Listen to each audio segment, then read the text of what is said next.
A look at the accusations against Apple. Is Apple stealing YouTube videos? It's a question that has sparked outrage and debate across the internet. The controversy centers around Apple's use of publicly available data, including YouTube videos, to train its artificial intelligence models. These AI models power a range of Apple products and services, from Siri's voice recognition to the personalized recommendations you see on Apple Music.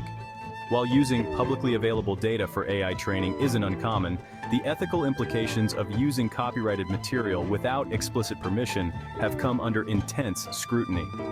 Apple argues that its use of YouTube videos falls under fair use provisions, which allow for limited use of copyrighted material without requiring permission from the rights holder. The debate raises important questions about the ownership and control of digital content in the age of AI.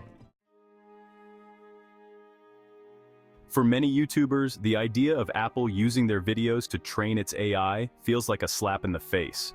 They argue that their content, often the product of countless hours of work, is being exploited for commercial gain without their consent or compensation.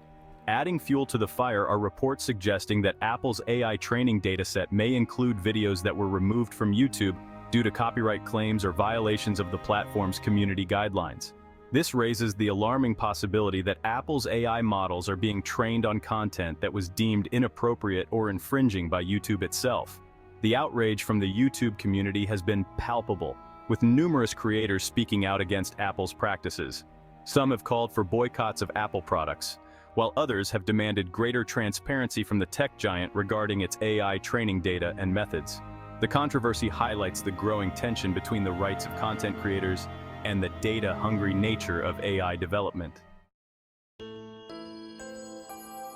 Apple, for its part, has vehemently denied any wrongdoing, maintaining that its use of publicly available data, including YouTube videos, is both legal and ethical. The company argues that its AI training practices fall well within the bounds of fair use, a legal doctrine that permits the limited use of copyrighted material without requiring permission from the rights holder. Apple contends that its use of YouTube videos is transformative in nature, meaning that the videos are being used for a purpose entirely different from their original intent. Furthermore, Apple emphasizes that its AI training process involves analyzing vast amounts of data from a wide range of sources, with YouTube videos representing only a small fraction of this data. Apple also points to the widespread practice of using publicly available data for AI training across the tech industry.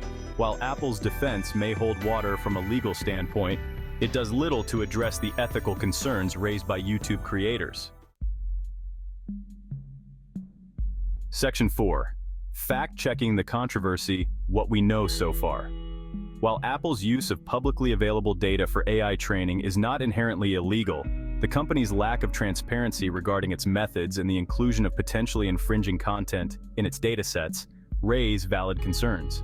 It's important to note that Apple has not publicly disclosed the full extent of its data collection practices or the specific criteria it uses to determine fair use.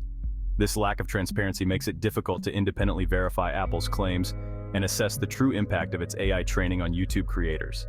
Several tech publications have published articles exploring the nuances of the controversy, providing a range of perspectives on the issue.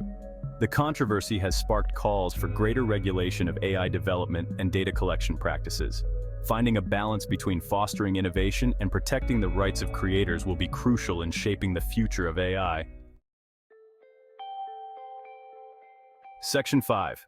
The bigger picture, AI ethics and the future of content creation. The Apple YouTube controversy underscores a larger issue that extends far beyond the realm of tech giants and video platforms.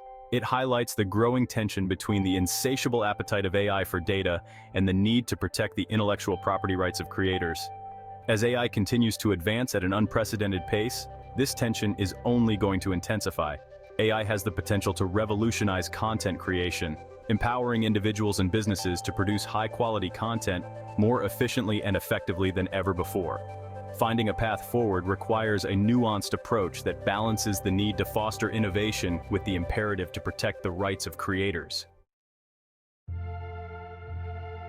Section 6. A question of permissions. Where do we go from here? So, what's the solution? Do we slap handcuffs on Apple and every other tech company using publicly available data to train their AI? There needs to be a middle ground, a way to ensure that AI development doesn't come at the expense of artists, writers, musicians, and yes, even YouTubers. Tech companies should be more upfront about the data they're using to train their AI, giving creators the option to opt out if they choose. We also need to explore new models of compensation, ways to ensure that creators share in the profits generated by AI systems that have benefited from their work. It's about the future of creativity in a world increasingly shaped by artificial intelligence.